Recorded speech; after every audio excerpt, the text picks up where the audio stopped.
দুনিয়ার এই চাকচিক্য ক্ষমতা কিচ্ছু না ভাই। এই ক্ষমতার পাগল আপনার আমি আশ্চর্য হয়ে যাই। জাহাঙ্গীর সাহেব যিনি স্বরাষ্ট্র উপদেষ্টা ছিলেন,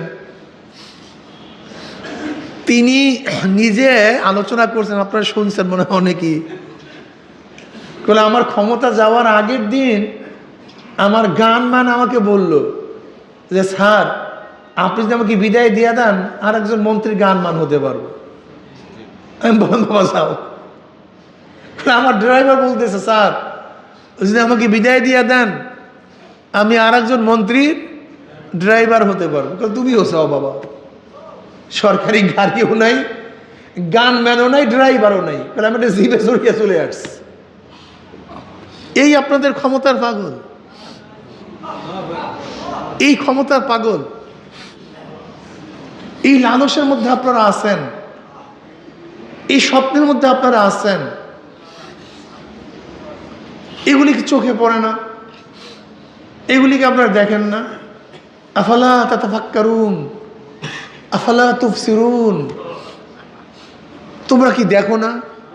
তোমাদের কি চিন্তা নাই? আফালা তাআকিলুন, তোমাদের কি আকল নাই? এগুলি দেখার বিষয়, এগুলি চিন্তার বিষয়, খুবই গভীর চিন্তার বিষয়। আমরা যদি আল্লাহ পাকের রেজামন্দি অর্জন করতে পারি, যদি মাওলায় ভালো পায়, মাওলায় মাফ করে দেয়, মাওলায় ক্ষমা করে দেয়, বাস কামিয়াব। যদি মাওলায় ক্ষমা করে দেয় আমরা কি ভাই, আর মাওলায় ক্ষমা না করলে এটা কামিয়াব না,